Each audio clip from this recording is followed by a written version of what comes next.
손이 진짜 많이 가니까요. 뭐 아무나 막 주워 먹지. 감정 조절도 안 되지. 뒤를 따라서 우리를 몰려가지. No, no, no, no, no. It's really hard.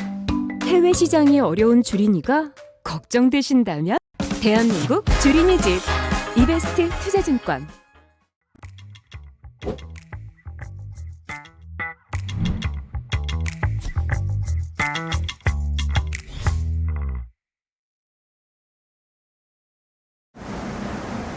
네, 안녕하십니까. 이번 저 같은 경우 좀 오랜만에 인사드린 것 같은데요. 저는 이베스트 투자증권 해외주식 영업팀에서 근무를 하고 있는 권준우입니다. 기존에는 이제 매주 해외 주식과 관련된 방송을 이제 혼자서요.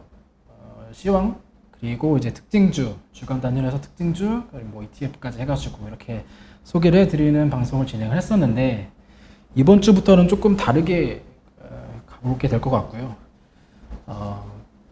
이번 주부터는 이제 저희 이베스트 투자증권 리서치 센터에서 해외 기업과 관련해서 보고서를 발간을 해주시면 그와 관련된 이야기들을 이제 한 분씩 모셔서 진행해보려고 합니다. 이번 주에 처음으로 좀 첫 시간을 좀 모셔본 분은 저희 이베스트 투자증권 리서치 센터의 동화상품에 연구원이신 오리나 연구원님이십니다. 안녕하십니까? 안녕하세요. 안녕하세요. 사실 이제 저희 같은 경우에는 이제 이리온의 구독자분들도 사실 이제 국내 주식 거래하시는 분들 많으시고 전체 저희 우리나라의 개인 고객분들도 거의 미국 위주로 거래를 해주고 계신데 오늘 이제 보고서를 내주신 기업이 이제 중국의 화장품 기업인 프로야. 네. 죄송합니다. 아마 처음 이제 해외 주식을 접근하시고 이에 조금 관심을 갖고 싶다라고 하시는 분들에게는 조금 이 기업이 어떤 기업인지에 대해서 좀 생소하시는 분들이 계실 것 같아요. 그래서 간략하게 이 프로야가 어떤 기업인지에 대해서 좀 소개를 해주실 수 있으실까요? 아, 네. 프로야에 대해서 말씀을 드리자면 꽤 오래된 화장품 업체이고요.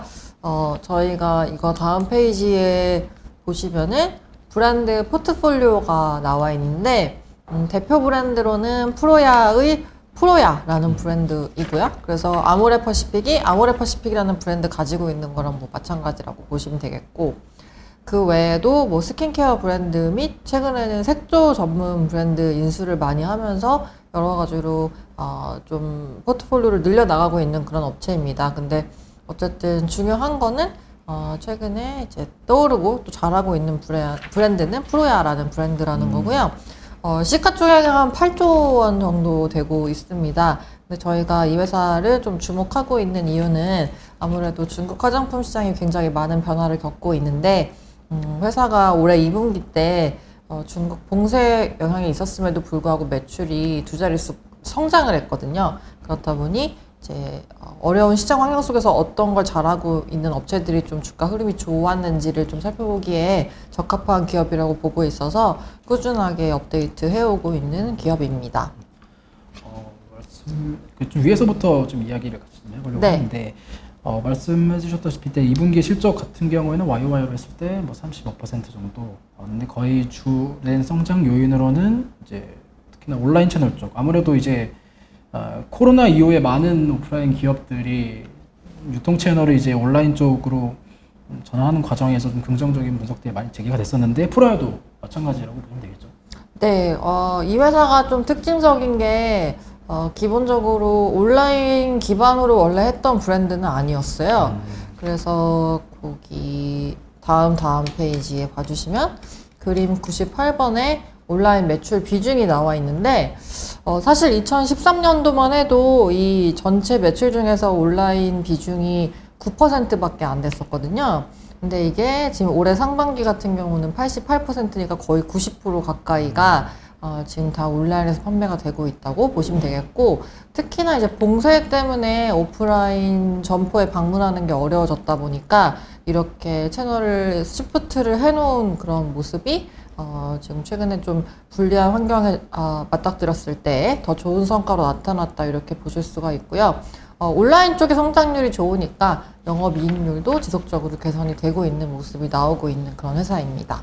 그러면 그동안에도 이제 뭐 가파르게 올라왔는데 향후 이제 뭐 2022년부터 2024년 뭐 이렇게 전망치도 실적이 역시나 전망치가 나쁘지 않게 뭐 매출부터 영업이익 이렇게 나오고 있는 것 같은데 네.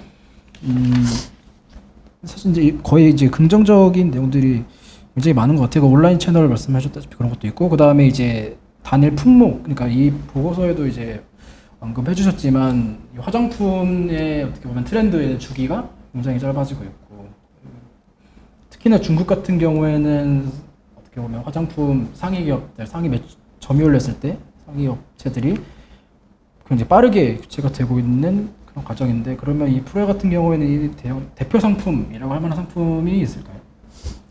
대표 상품이 지금 여기 레포트는 없고 저희가 인덱스 레포트에 이제 들어간 제품, 그리고 혹시 편집을 해주신다면 자료 화면으로 넣어주시면 좋을 것 같은데, 프로야의 지금 더블 안티에이징 에센스 그리고 루비 에센스 이렇게 두 개가 좀 메인으로 밀고 있는 그런 제품입니다. 회사가 원래는 뭐 채널을 많이 늘리고 뭐 점포에 많이 입점을 하고 이런 식으로 전략을 가져가다가 2020년부터 이 따도 안핀이라고 이 대형 단일 품목, 그래서 잘 되는 제품만 몇 개를 뽑아서 그거 위주로 푸시를 많이 하자 이런 전략으로 바꿨었고요. 그 전략에 이제 선봉장으로 나왔던 제품 두 개가 제가 말씀드린 더블 안티에이징, 그다음 루비 에센스 이렇게 두 개라고 보시면 됩니다. 그래서 뭐 히트 제품이 계속 바뀌기는 하는데, 예전에 뭐 해양 심층수 라인도 있었고 하긴 하는데 최근에 가장 밀고 있는 제품들은 요거 두 개이고요.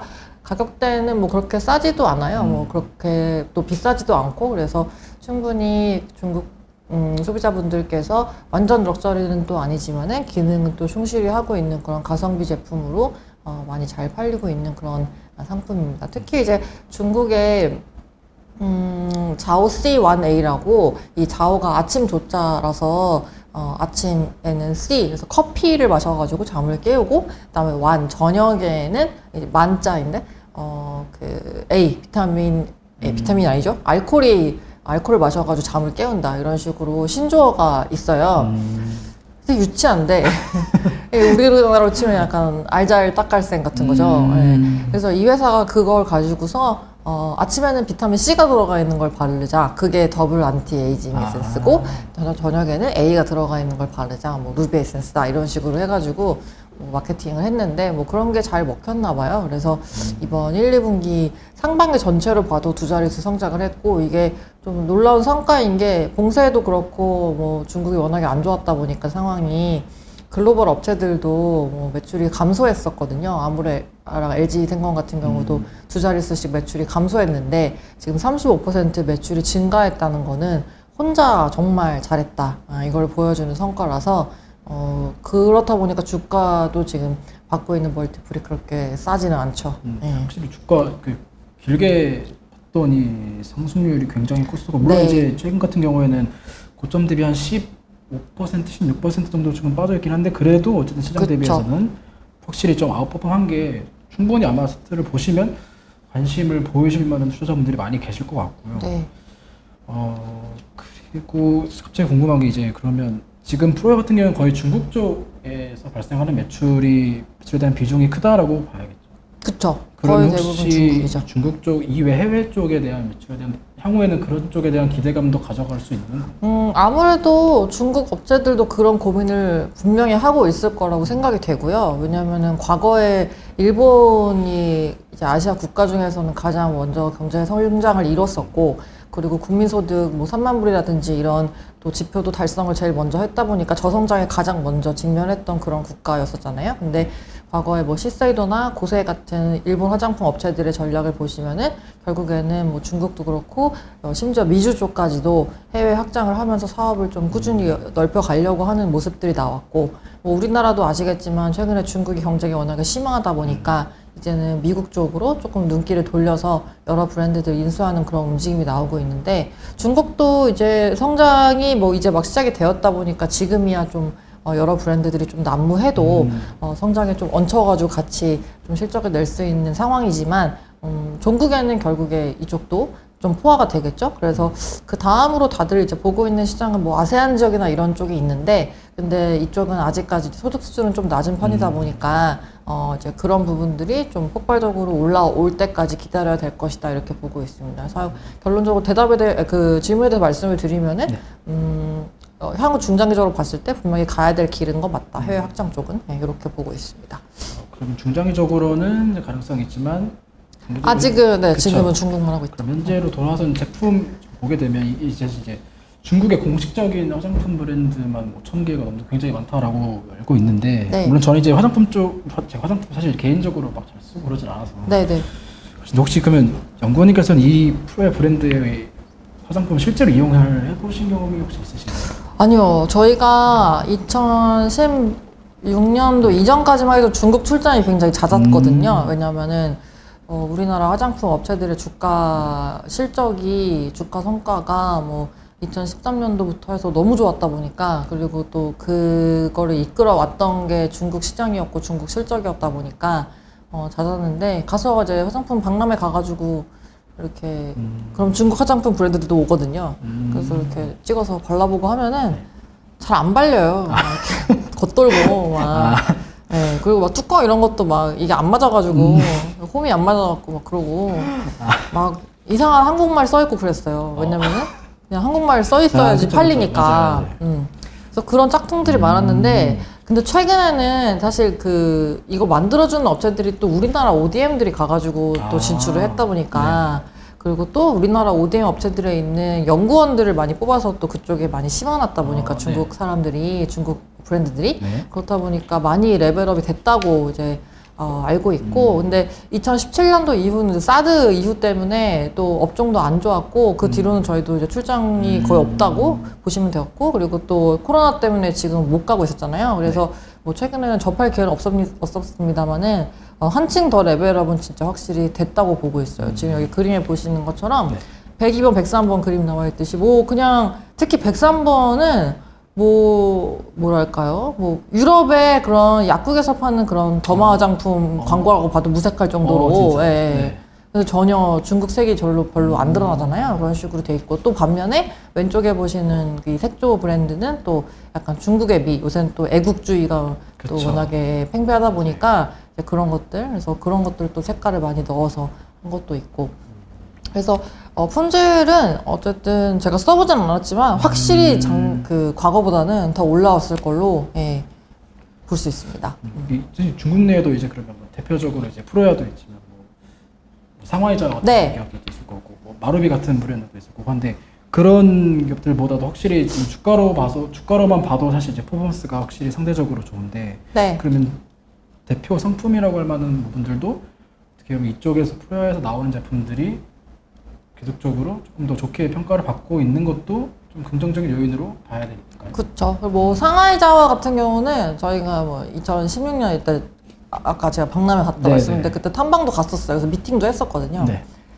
가면은 막 다 이렇게 어두침침한 얼굴로 이렇게 나오셔가지고, 왜냐면은 뭐 그 당시에 우리나라 화장품이 너무 좋고, 상하이자가 굉장히 오래된 기업인데 뭐 손 세정제 뭐 이런 거, 그다음 모기 퇴치제 뭐 이런 생활용품 위주로 좀 오랫동안 해왔던 기업이었었거든요. 그렇다 보니까 막 뭐 성장이 그렇게 뛰어나게 나오진 않았던 상황이어서 그때 당시에 미팅을 하면은 막 되게 우울한 분위기였었어요.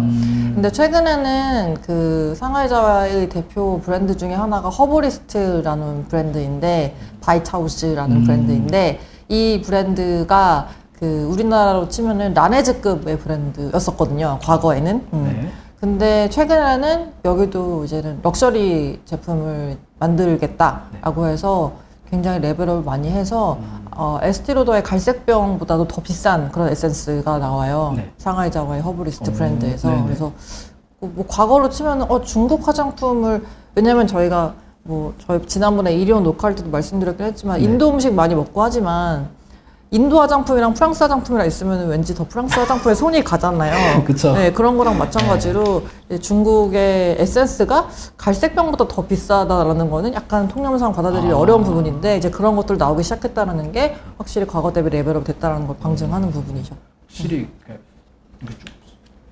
뭐라고 하죠? 소비 분위기? 확실히 네. 중국 쪽은 애국 소비 이런 분위기인데 네네. 아직 중국 화장품 시장 전체 중에 중국 자국 내 브랜드가 차지하는 비중이 그래도 다른 국가들 대비했을 때는 좀 낮다라고 들었는데 네. 이런 쪽에 대한 기대감도 받을 수 있는 거네요. 그렇죠. 아무래도 뭐 지금 소비 이제 이끌어 가시는 Z세대 분들이 이제 그런 기본적으로 그런 생각이 심어져 있고 그리고 그동안에 점유율이 좀 낮았던 것 중에 하나는 중국 브랜드들이 그렇게 많지가 않았다 보니까 네. 그리고 또 뭐 미국이나 또 유럽이나 뭐 우리나 뭐 일본이나 다들 약간은 포화된 시장을 맞이했다 보니까 네. 다들 중국을 다음 타겟으로 삼고 진출을 안 한 브랜드들이 없잖아요. 네. 그렇다면 그만큼 지금 브랜드들이 너무 많아서 좀 이런 것들도 정리가 되고 나서 살펴보면은 중국 브랜드들 점유율이 확실히 올라올 수 있을 거라고 보고 있습니다.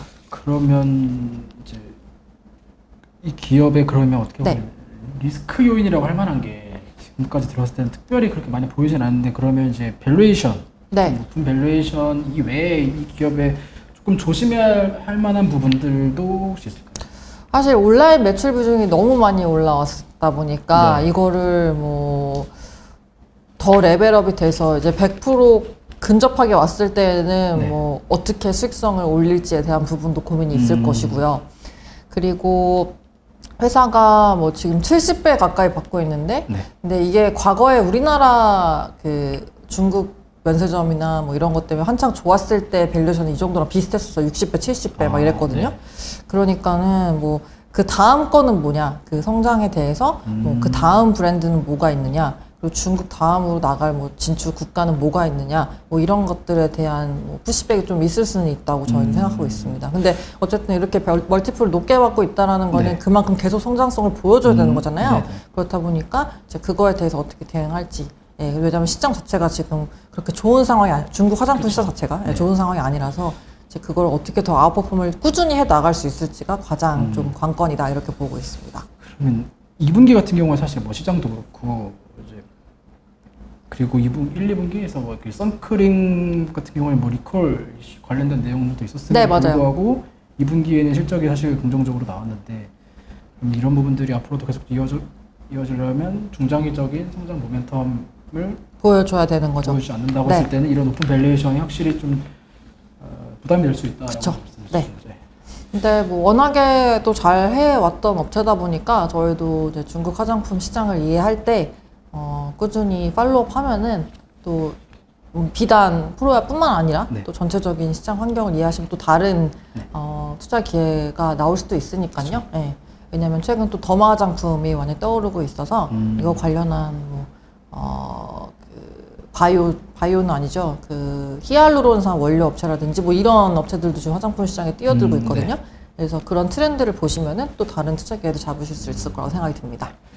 그러면 정리를 해보면 이 중국 화장품 기업 프로야 같은 경우에는 불리한 매크로 환경에도 불구하고 채널 전환, 특히 오프라인에서 온라인 쪽에 대한 채널이 굉장히 빠르게 올라오고 있는 부분들이나 이 프로야 같은 경우에는 단일 품목에 대한 부분이 좀 긍정적으로 평가를 받았다라는 부분들이 확실히 주가에 기업에도 평가에도 분석이 되었다고 볼 수 있고 네. 리스크 요인이라고 보기에는 지금 어쨌든 좋은 내용들이 많지만 현재 주가 수준은 높기 좀 때문에 부담스럽긴 하죠. 그 부분을 충분히 주의를 하셔야 되는 네. 부분들 그다음에 향후엔 또 어떤 모멘텀이 있는지에 대해서 계속적으로 연락을 해야 된다는 부분들이 까지 해서 프로야 기업에 대해서 이야기를 나눠보았습니다. 아마 이제 거의 뭐 미국 위주로 하시는 분들도 많으시겠지만 중국 쪽 만약에 이제 내가 중국 주식에 좀 관심이 있다, 화장품 섹터에 관심이 있다라고 하시는 분들에게는 오늘 말씀드린 이 프로야라는 기업에 다시 한번 좀 관심을 가지시고 지켜보시면 좋을 것 같다는 말씀을 드리면서 꼭 참고해 주시면 좋을 것 같고요. 지금까지 이베스트 투자증권 리서치 센터의 우리나라과 이베스트 투자증권 해주신 영업팀 권중국이었습니다. 감사합니다. 감사합니다.